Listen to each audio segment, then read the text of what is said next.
Welcome to this episode. I am Nana Gautam, editor Sustainability Karma, and today we have a very special guest with us, Pratyush Thakur, investment director and country head India at Blueleaf Energy, a leading pan-Asian renewable energy platform. Blueleaf specializes in utility-scale renewable projects, thereby advancing energy transition towards a net zero future. Today, we also have with us students from the Yuva Sustainability Internship Programme for an interaction with Pratyush. We have Lavanya Upadhyay. She is studying for Masters in Public Policy at St. Xavier's College, Mumbai. Sabyasachi Senapati. He is studying for MSc in Chemistry at SCS Autonomous College, Puri, Odisha. Tista Bawasar. She is studying for BA in Economic Honours at Kanoria PG Mahila Mahavidyalaya, Jaipur. Apurva Mittal. She's studying botany at the University of Rajasthan. Gorangi Hari. She has just completed BA Economic Honours from MIT University, Noida. To begin with, I will invite Pratyush to talk on the theme of India's green future starts with youth. Welcome, Pratyush. Hi, thank you. Thank you for the introduction. And I'm really happy to see a very good range of backgrounds of people, which is certainly one of the themes of what I'm going to say next. Why the youth are important. So let's first understand what's happening in the world. And maybe I'm already telling you what you already know, but let me just put a context that we are amidst a climate crisis. There are several people who say this is an opinion, and yes, it is an opinion, but there are several facts which back this opinion. And India is at the center of world's climate story. Why is it so? We are the third largest emitter of greenhouse gases in the world after China and the US.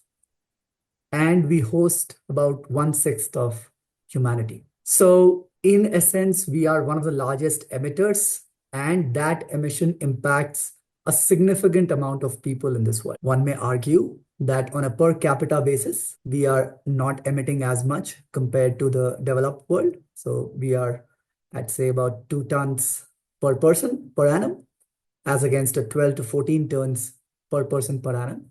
But still, we are the third largest emitter, and that's something we should keep in mind. And why should we keep in mind? Because the climate risks are real and personal to us. You guys probably may not feel this, but when I was much younger, heat waves were supposed to be a once in 20, 50 years. Now we get heat waves almost every year. Floods, droughts, cyclones. These used to be not a generic case, but rare cases. Now, every year we see one of the states in India is flooded while other is facing drought. And above all, about 40% of our population, which is easily 500 million people, are directly at the center of it. So the climate change is not only an environmental problem. It impacts the people, it impacts our communities. So it is an economic, a health, and a social problem, which we must be aware of. Now, at the same time, we are living in a country which is very ambitious. We are one of the youngest countries in the world. So we have the largest amount of youth. But at the same time, we are a developing country with about $2,500 per capita income. Our Prime Minister has set a goal of us becoming a developed country by 2047 in next 25 years.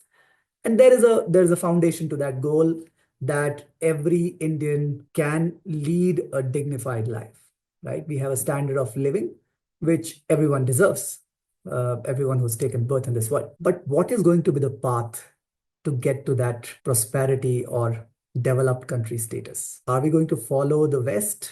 Let me tell you that we should not.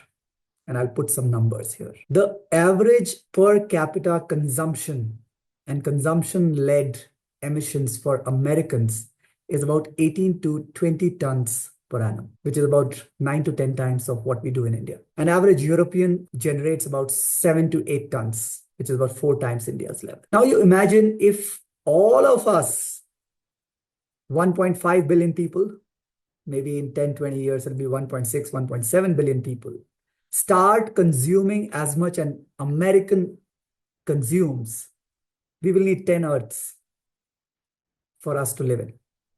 So we cannot have a growth and a developed country status in the same manner as the West did. And we all are kind of facing the consequences of rampant utilization of Earth's resources without even looking at the potential risks it may provide. So that's something we should keep in mind, that we cannot have our growth in the same manner as the West did in a very heavy consumption mode. So what do we need to do? We need to reimagine how we are going to grow. And that reimagination, the good news is, has already happened. India has already made 10 years back its Panchamrit commitments, where we have taken certain goals for ourselves in the long term. 50% of electricity to be generated by renewables by 2030, reduction in emission intensity by 45%. That is an absolute important thing, because what we want is that we want to grow the GDP, but the emission intensity should go down. So if our GDP goes up by 2 times, we're still at the same emissions, more or less. And we want to get to net zero by 2070. Now, net zero is kind of a utopian concept where you're not emitting anything, but I think it's a good goal to have. At least you know what the horizon is so that your journey can go towards that. So as a country, the policymakers have done a great job in at least setting the goals right. And we've made good progress. We have achieved 50% renewable energy capacity already, 5 years ahead of the target. But at the same time, you should be mindful that this is just by capacity, not by electricity generated. In terms of electricity generated, we are still more than 2/3 coming from fossil fuels. Already have reduced our emission intensity by 33% from 2005 levels. So we've made significant progress. And I believe that adding more renewable energy capacity is the lowest hanging fruits for us to get to the climate goals for 2030 and beyond. So what is the opportunity? The opportunity is really to, as I said, reimagine how we are going to grow. We have a chance. You all would know that many Indians completely leapfrogged the fixed line telephone. Maybe you guys don't even know what a fixed line telephone is, but there used to be a telephone which did not move. You could not carry it in your phone or in your pocket or your purse, right? And the whole world, the developed world, actually first got a fixed line phone and then they got mobile. But in India, hundreds of millions of people just leapfrogged. Similarly, we can completely leapfrog several lifestyle choices which the other countries took in becoming developed. For instance, we are already looking at a lot of people taking electric vehicles as a choice rather than fossil fuel-based vehicles. Now, the jury is out, which one emits less, but at least if you are living in Delhi and around, the tailpipe pollution is zero in electric vehicles. So you are contributing towards having a better life. We should look at mobility very, very differently. In America, I think about 800 or 900 people out of 1,000 have cars. Almost everyone on an average has a car. In India, that number is at about 40. And the automobile companies will tell you, oh, there's a huge growth opportunity. But do we really need one car for everyone, right? So the way we are consuming needs to be rethought. Digital public infrastructure. We all know that AI is a very, very important factor which is going to define how we're going to live in future. And AI needs a lot of computing infrastructure. Making sure that all that computing infrastructure, first of all, is energy efficient and then is powered by electricity or energy which is not emitting is quite crucial. What can you all do as youth? As you know, we all talk about climate crisis as a future event. Unfortunately, it's not a future event. It's a now event. We are amidst the climate crisis. And I'm sure you all are seeing around you the impacts of it. So you can make a lot of impact. The good news is that this crisis also creates a once in a lifetime opportunity, because we have to reimagine how things are to be done, because we have to reimagine how electricity is to be generated and consumed. Let me give you an example, uh, or maybe I would say the electricity grid, which we all are so used to, is just 100 years old. It's not a 1,000-year-old invention, but we've all gotten used to a specific type of electricity generation and consumption. And what is that specific type? You would set up these large power plants which are using either oil or coal. They are then connected to the grid, and then grid transmits the electricity to every consumer, whether it's a retail consumer or a commercial consumer or industrial consumer. And grid is like the highway, right, which is being used to transfer all these electrons. Now, with renewable energy coming in, this highway is really getting problems, because earlier when you generated electricity with coal or gas or oil, you could store coal and generate whenever the demand was, right?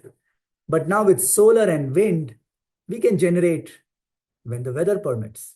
If there is sunlight, if there is wind blowing, we will get electricity generation, right?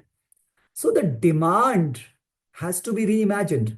How electricity is being consumed and how electricity is being transmitted.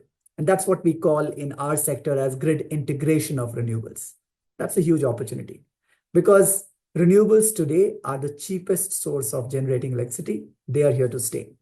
And there is a lot of resistance now by grid and legacy producers that, oh, renewables are creating a lot of problems for the grid, so let us not have as much renewables. No.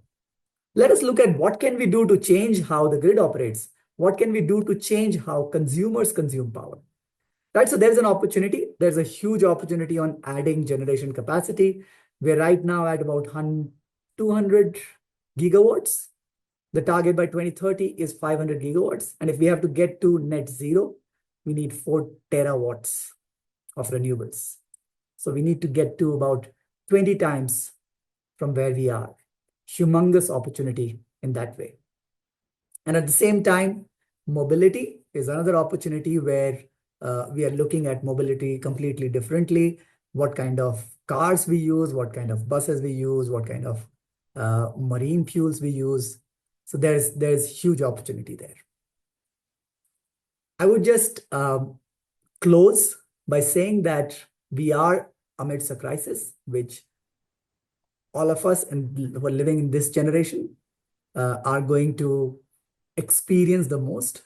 But this generation has the opportunity to really make use of this crisis and convert this into a real economic opportunity and participate in that opportunity, which you all can do. And I'm not very optimistic that we'll avoid the climate crisis, but I'm positive that it can be mitigated. Thank you so much for setting the context and in such an enlightening way. Now I hand over to our interns. Hello Pratyush, I am Gaurangi. I am an economics graduate from Amity University, Noida. I'd love to begin with a question that speaks directly to your experience and our generation's curiosity. If you were starting at 20 today, which skills and career bets would you make to maximize your long term influence? Good question, Gaurangi. Uh, I'm happy you asked me. And I vividly remember my own 20-year self. And interestingly, I would say my choices would not be very different. Let me elaborate.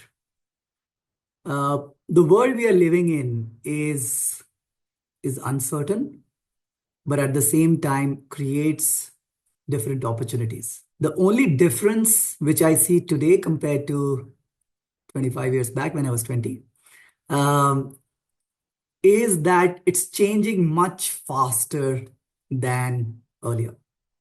We, of course, had the internet revolution in late 90s. in 2000s, and now we have the AI revolution. The speed of change with AI is going to be multifold of what internet did, right? So that's one thing which I would just say that is a bit different and is the reality. But at the basics, if you go, the first skill and the most important skill is to learn fast, learn new things fast. And maybe it's a bit of wordplay, but learn how to learn. Because as you see the future, and I'm a big fan of Yuval Noah Harari, you must read his books. As we see the future, adaptability to new things will be very, very important. It's important to learn new things. It's important to learn different things. In the 20 years I have spent, every 5 years I've taken a new role. And it's completely different from what I did earlier, right? And how I was able to do that was that I was curious to learn about everything which was around me. Of course, you need to prioritize and you need to see, how do you use your time. But having that curiosity to learn whatever you can and bringing it closer to your mission or things you like, whatever you say, is very, very important, right? So try to do several things. Don't box yourself into, I am a environmental engineer who will just do climate scoring, right? I'm just giving an example. Or I am a electrical engineer who will just do power systems. By the way, power system engineers are in very high demand right now. So if any one of you is an engineer, you should certainly do power systems.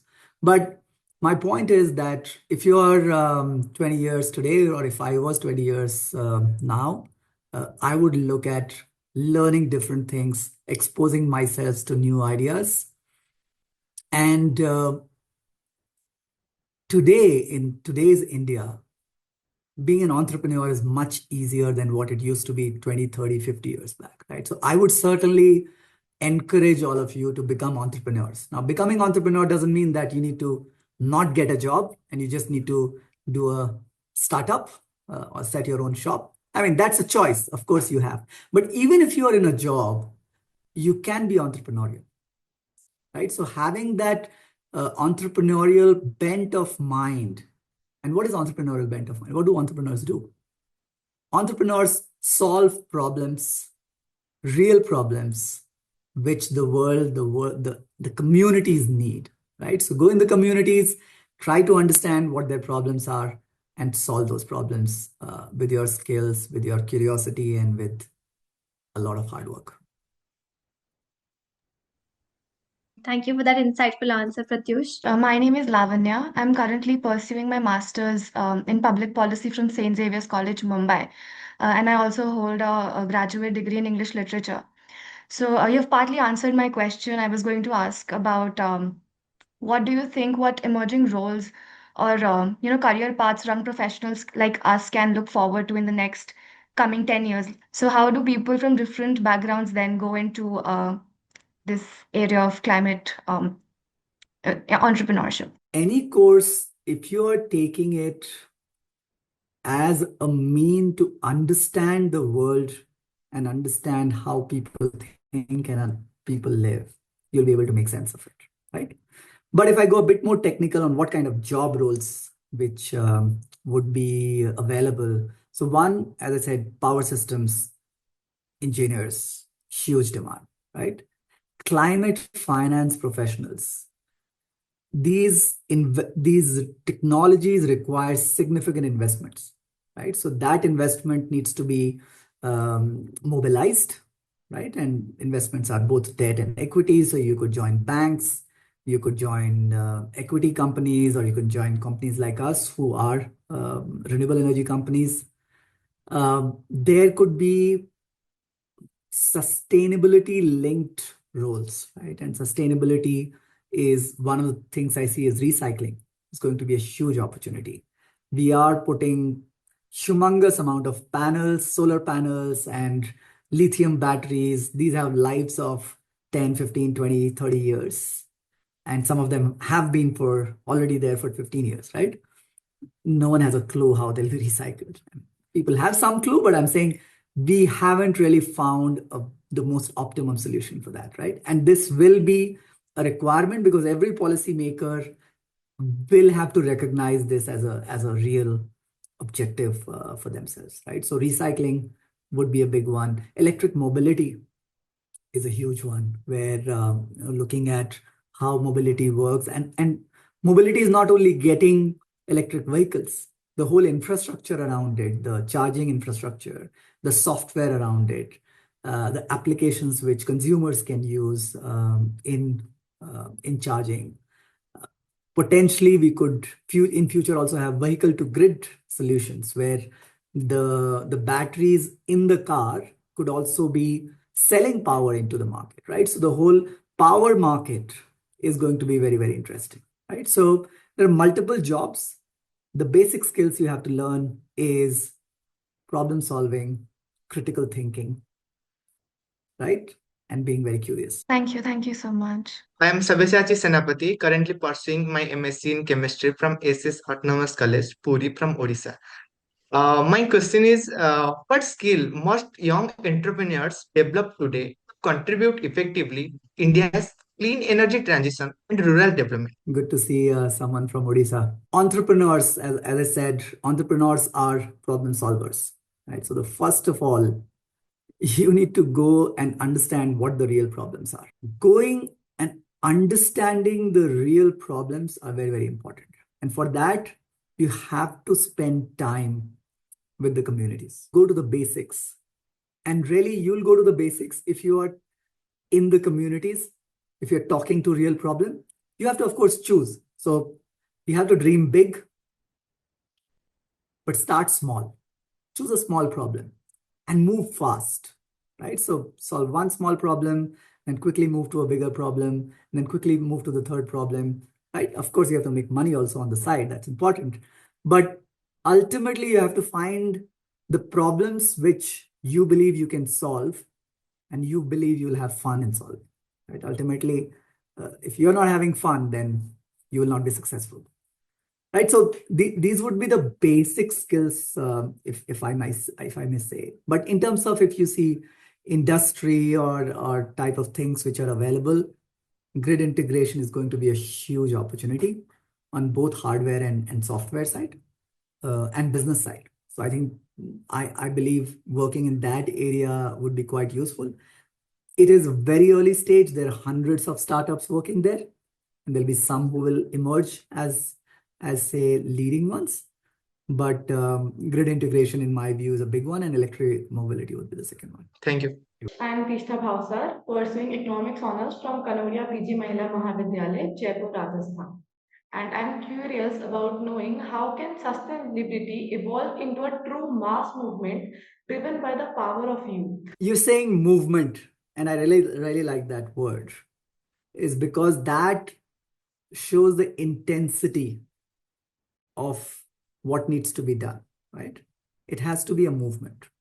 Now, movements can be run in different manners, and it depends on a personal choice of what path you want to take, okay? In my view, there are three categories of people who run movements. The first category, who are smart, slightly selfish. These are the businessmen or women, right? They're smart, they're dedicated, they're resilient, right? They would make sure that, as Sabyasachi was asking, what kind of entrepreneurship you could, they would make sure that they take a real problem and solve that problem by creating products and services which are then used by multiple people and businesses, right? And make money on the side. So that's one part. But it needs a lot of courage, hard work, sacrifices to do that. Okay. The second type are the ones who can impart knowledge and spread knowledge, right? These could be researchers, teachers, right? Who would first do their own research, collect information, convert that into knowledge, and then impart that or basically disseminate that in a manner which connects with the audience. The third one, which in my view is the hardest and is the most selfless, and you have to decide whether you choose that or not, is of a social activist, right? Where your objective is really just the movement. And the movement you have to do is that your impact is defined in the way you change the lives of people.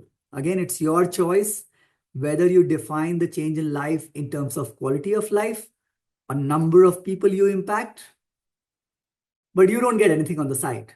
Right? I mean, you don't make money, you have very hard times, right? You may get a little bit of PR at times. That is also a movement, because what I believe today is that 500 million people who are in the rural areas, who are less on the income side, they don't even understand what climate change is doing to them. And it does need thousands of selfless people, social activists, who do take one small problem, solve it for people, then add other people. So it's a choice. It's your personal choice which stream you want to take. All these three are available. You should analyze which one excites you the most, and try your luck in that. How can India's renewable energy sector create meaningful career and entrepreneurial opportunities for youth while benefiting society? Look, benefiting society is a very simple byproduct. We are generating electricity without any greenhouse gases, right? So renewable energy that way is positive for the society. But at the same time, I think making sure that the communities we operate in are having benefits beyond just clean energy is something every renewable energy company should do. And we at Blueleaf are very, very committed to that. When we go, let's say we are developing a solar farm, right? A typical solar farm we do needs about 1,000 acres of land. Right? 1,000 acres of land could cover between 5 to 15 villages. Right? It is a huge impact in terms of number of people who see their lives changing. We've just developed a project in MP, which is now operational.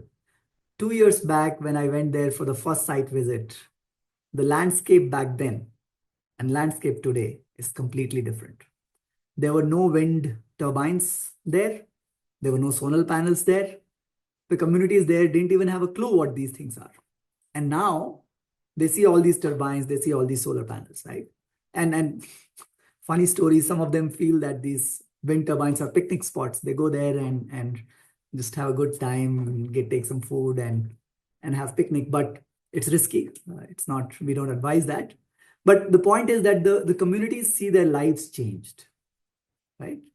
And we as corporations need to make sure that we are at least creating some positive impact for those communities beyond just providing clean energy. So what we do is that we assess the needs which that community has. For instance, in MP, we are now working on healthcare, on education, with some local NGOs.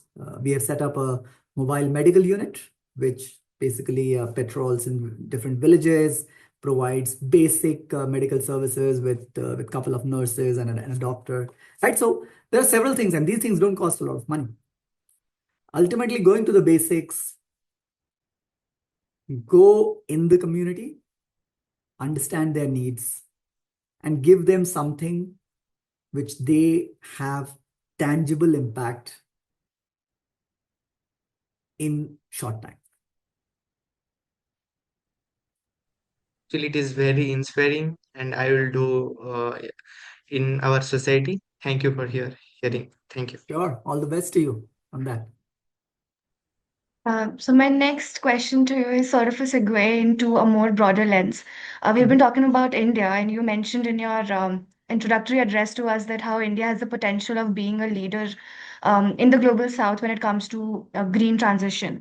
So I would like to know, how do you think India is turning its transition into a blueprint for other nations, other developing nations? What do you think what's India's role in that transition? In the global Mm. south particularly, because as you mentioned, following western ways is not the way for us. I have good news for you.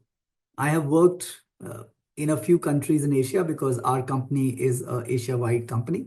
So we do work in other countries, and I have some experience of not only hearing from colleagues in other countries, but also working on deals in other countries like Vietnam. I actively worked in. India is leaps and bounds ahead in terms of the power market development.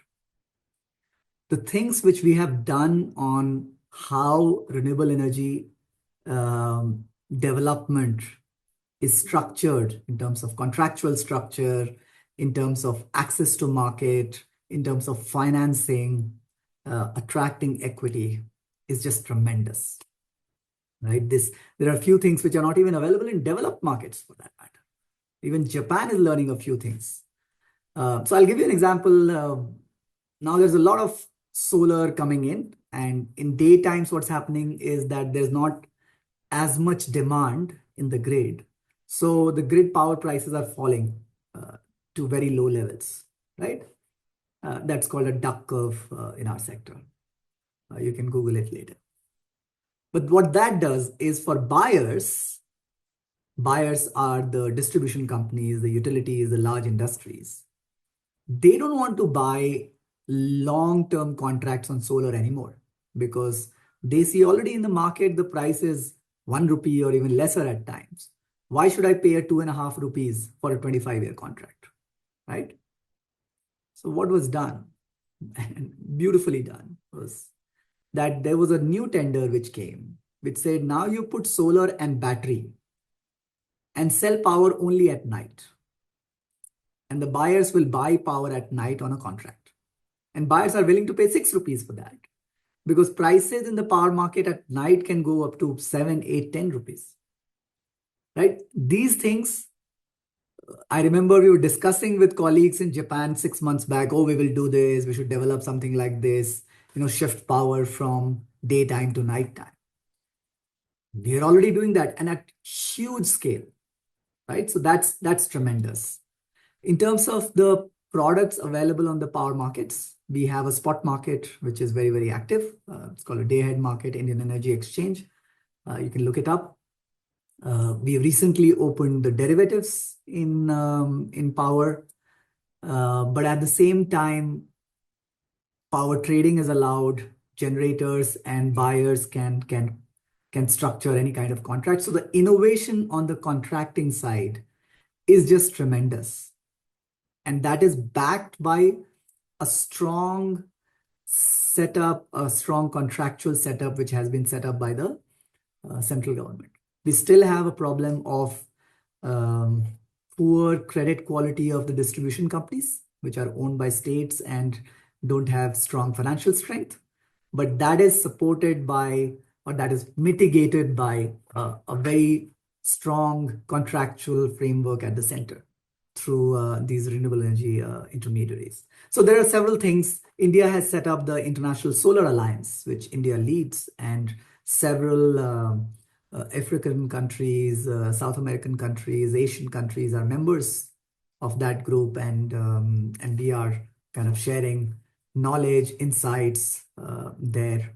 The sheer scale what we have of doing about 40, 50 gigawatts per annum, which we will be doing for next 10, 15, 20, maybe more, is 5, 10, 20 times of what other countries can do, right? So with scale, you also get learnings, you also get technology development, you get supply chain development. So all that can be offered.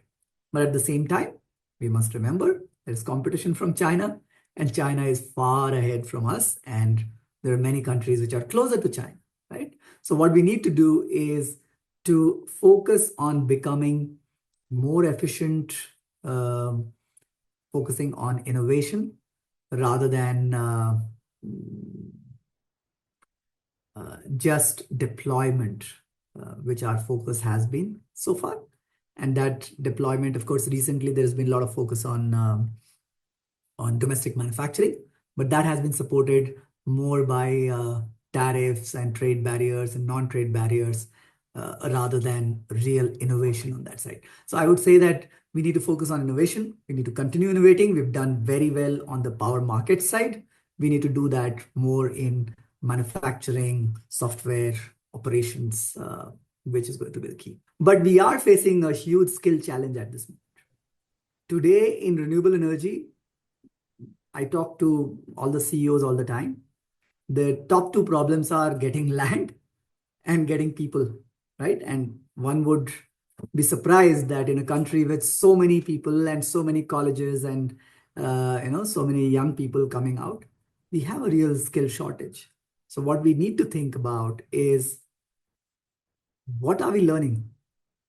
Are we learning the right things? And are we learning the right way, right? If you go back to the first question and my answer to that, you need to think, is merely passing exams going to be your target? Choose your role models wisely. Okay? We are in a world of information, I won't even say abundance, bombardment. Okay? We all are bombarded with information every second of our life. And all of that gives huge dopamine boost, right? And we all are culprits of taking that dopamine boost and getting addicted to information consumption. Right? Information consumption is also consumption, by the way. You should remember that, right? Now, when you're looking at movements, when you're looking at shaping the world, right? Don't just do that as part of such conversations. Make those real conversations. Start more conversations. Make clubs which talk about it. Do road shows. It has to come from you with it. And you will learn only by doing different things. Thank you so much. I believe that India has the capacity to accelerate more and more innovation. I am Apurva Mittal, currently doing my master's in botany from University of Rajasthan, Jaipur. And my question sort of builds up on the previous answer you gave, that what sets India apart from other Asian markets in how it operates, and where can it learn from regional models to strengthen its approach? So other Asian markets, I would take out China. It's very big. And even people talk about Asia ex-China. And then Japan is a developed market. So that is also a bit different. But if you take out China and Japan from Asia, where India is ahead is in a much more developed regulatory framework on the power market side, right? On how power is generated, sold, distributed, transmitted. So the regulatory framework, what we have developed, is very good. We passed Electricity Act in 2003, wherein, so that's about 22 years back, and there's an amendment coming up, wherein power generation was de-licensed, right? You do not need to take a license to generate power anymore. Only for distribution and transmission licenses required. Even today, many of the Southeast Asian countries don't have that. They have a single state-owned company, like Indonesia has PLN, Vietnam has EVN. This is a single state-owned company which manages all assets under the power sector, right? So that is different in India, and India has done very well, and we're making progress every year. There's much more forward-leaning, much more liberal approach towards allowing private sector participation and reducing state participation. Of course, the regulator's primary job is consumer protection, where they want to make sure that there is sustainable, affordable, reliable power available to the consumers, but at the same time allowing more efficiency in the market. So that's something which India has to teach.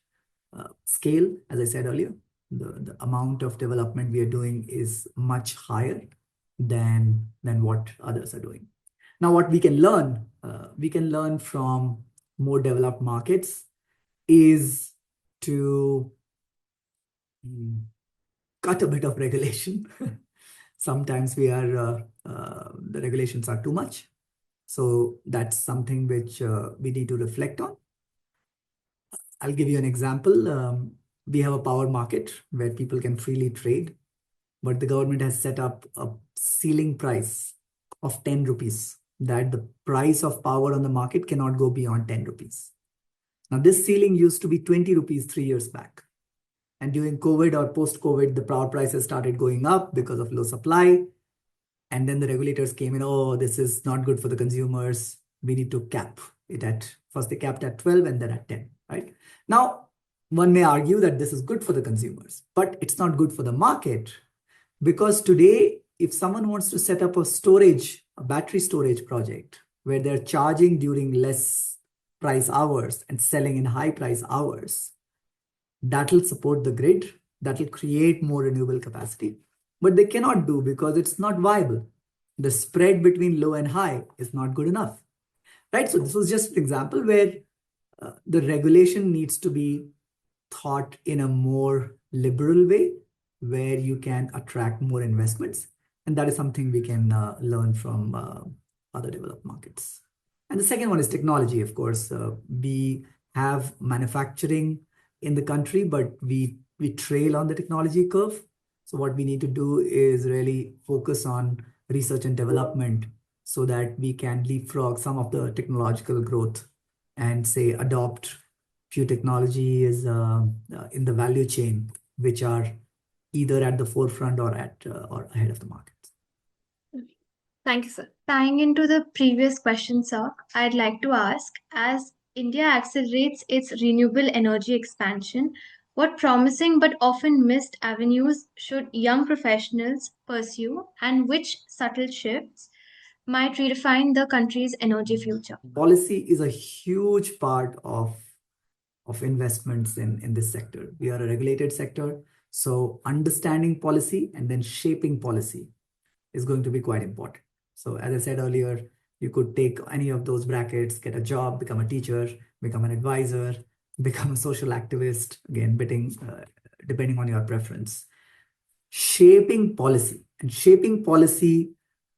will take a lot of effort, right? One is just writing papers, but then following it up with real action and making sure that the decision makers appreciate the challenges and then are able to come up with policy which is relevant for the world. Economics, I believe, is quite important, because both micro and macro, understanding that and then helping the investment decision makers to guide their strategy, their deal selection, and then deal management is quite crucial, right? So economics with finance and investments is going to be quite crucial. On the technology side, huge opportunities on information technology, but I won't say that's overlooked, because information technology is something we all talk about. But it is much harder compared to your typical consumer-driven technology, because the scaling up is easier, right? We are a very big country, so getting to $1 billion company in a consumer product is much easier than getting to $1 billion company in energy transition-based products, right? So that's why a lot of climate-based startups have not really reached that kind of acceleration what consumer-driven startups get, right? So I would say technology still remains, both information technology and core technologies on manufacturing are something which will create a lot of opportunity. The second part of the question was, what subtle shifts might redefine the country's energy future? I talked about coal, and there's a lot of talk about nuclear as well, right? And unfortunately, there's been a shift in narrative across the globe. A lot of investors, both on debt and equity, who had committed that they will no longer invest in coal and fossil-based generation. They've changed their policies. All of a sudden, solar and wind have become villains in the policy circuit because they create a lot of load on the grid. And there are a few regulations which we are protesting vehemently have come up, which will dramatically impact the viability of renewable energy generation. So I see this more on the risk side than the opportunity side. And we have to really see, and then if you're working on communication and getting the social voice out there, is that we have to really oppose this whole narrative that fossil fuels are good. It's very, very evident that climate change is a problem. We are in the climate crisis. So you can't just be looking at economic viability, companies making profits, and yes, people getting jobs is also important, which is what they say at the top, but ultimately it's capitalists getting money.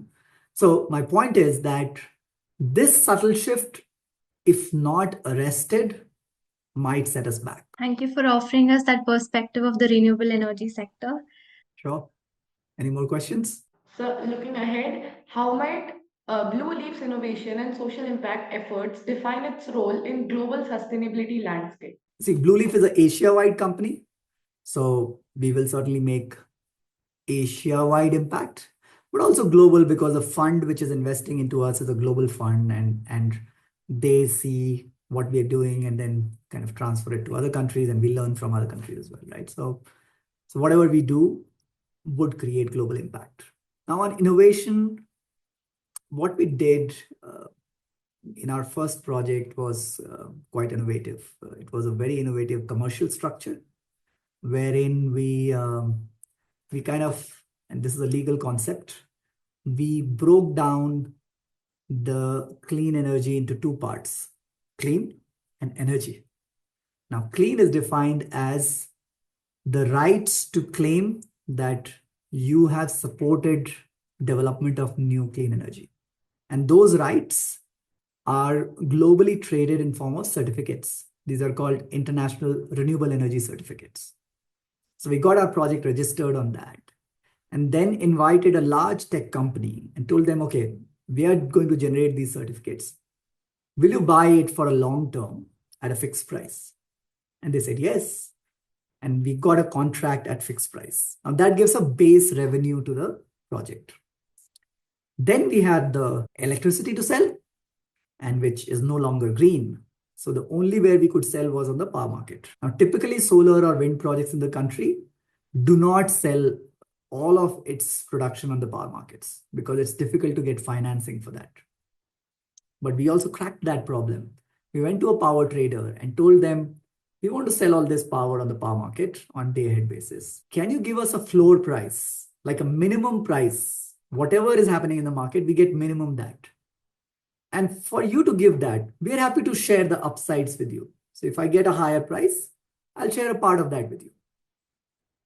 So we were able to get that trade by a large power trading company, part of a large conglomerate in the country. Now, stitching these two contracts, we were able to go to the banks and tell them, see, we're going to sell power on the market, but you have a downside protection. We will be able to pay back your debt. Please give us 75% debt. And we got that.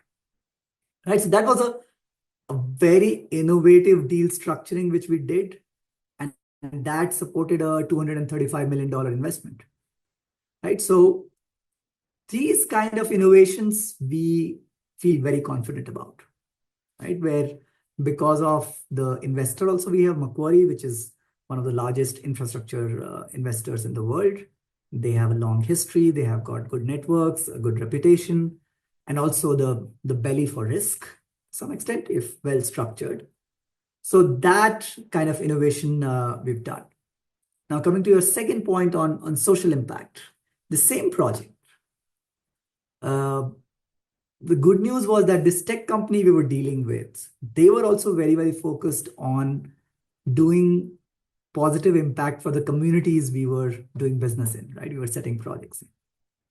So we set aside a $2 million budget for doing community engagement activities in the communities we are developing the project and generating. So in MP, where our project is, we have now tied up with 2 NGOs who will work with us for 5 years. There's a 5-year program. It's something which we feel very proud of. We conducted a 4-month community need assessment where our NGO partner met with hundreds of people across 45 villages. And then we identified the core areas we wanted to work in.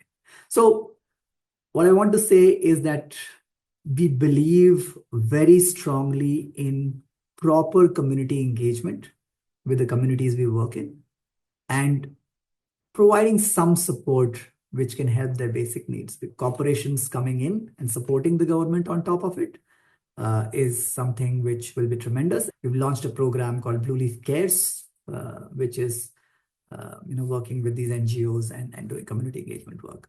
And that's something we want to become a leader and being observed, acknowledged, and hopefully followed by others. Hello, sir. I just have one more question. I would like to know that what real on-the-ground shifts will the consumers see in how power is delivered, priced, experienced as the clean energy grows? Yeah, that's a very good question. And this is a defining moment again. As I said, we are all used to electricity being assumed as if it is a natural resource. You can consume whenever you want, as much as you want, if you, of course, have the money to pay for it. That is going to change because the grid will now need to absorb more of renewable energy. And renewable energy is dependent on weather, on when the power generation happens. Of course, we also have batteries, so we can store in batteries. But if you store and then sell again, it becomes more expensive, right? So what will happen is that the demand curve, what I mean by demand curve is that how much people consume in which hours of the day is going to change, right? It happened in the industrial side already, and that's shifting back. What used to happen 10, 15 years back, that industries used to run 2 shifts from morning 7 a.m. to night 9 p.m., right? And the nighttime prices from 9 p.m. to 7 a.m. used to drop. I mean, there was no demand, very little demand. So what the distribution companies said, they told industries, if you do production at night, I'll give you a discount. So then many industries shifted their production to night. But now what's happening is that you have a lot of generation during the day. And hence the discounts will now promote consumers to consume more during the daytime when you have solar generation, right? And that will happen through, say, giving price discounts during solar hours, right? And that's already started. I think Maharashtra gave that discount, Karnataka gave that discount there, wherein the daytime prices are lower than the evening and nighttime prices. So if you have to run a washing machine, you rather run it during the daytime because it'll be cheaper for you to run the washing machine. Now, right now we have this time of day tariff, but in future, and that happens in some developed countries like Germany, where consumers can choose their supplier, right? So today we don't have a choice on supplier. If you're in Delhi in a specific area, then you will either have Tata Power Distribution as your supplier or BSE as your supplier. So the next thing is going to come is you'll have a choice. You can choose your supplier. You can say, oh, I don't like the quality of services. I don't like your price. I'm going to this other supplier, right? So that is going to come. And then ultimately, the pricing will become very dynamic. The wholesale market price and the retail market price will be quite coordinated and aligned because ultimately the wholesale players will need to justify how they charge. And then there'll be huge opportunity for apps, software companies who can optimize the costs. So there'll be apps which will say, okay, you give a control of all your appliances to me, I'll use it when the power prices are low and I'll reduce the electricity bill, right? So you'll have an automated system to run your washing machine, your whatever cloth dryer or dishwasher or TV. No, TV you'll choose, but yeah, and you'll have appliances which the app will choose and then optimize your cost of energy, right? So there's a lot of transition going to happen in the way energy is consumed. There'll also be choice. So there will be consumers like me who will say, okay, I'm happy to pay a 50 paisa premium if you tell me that you're selling me green. It's already available, by the way. You can choose as a consumer to buy green by paying a 1 rupee premium in some of the states today. All these innovations are coming up. They're not known as much. So there's probably need for more education around that. But it's going to be very exciting. Thank you, sir. So that was the end of questions from our interns. Is there anything else, Pratyush, you would like to add? No, I'm happy to hear all the questions. They were very well thought out and very relevant. So I'm very happy with the quality of questions. What I want to say again is that please make good use of your time in being curious, in learning different things. Don't box yourselves. Be super excited and super passionate. There's no reason to be negative or pessimistic despite the challenges, because that's the only way. You need to have a positive outlook and you need to have a lot of passion and energy. So take good care of your health, eat well, exercise well, focus on exercising, please. Hit the gym if you're not doing that already. Thank you so much, Pratyush, for taking out time and breaking up the complex issues into such a simple language. And I hope our interns have learned a lot. And like you said, they should choose big but start small and stay curious. This is Naina Gautam signing off.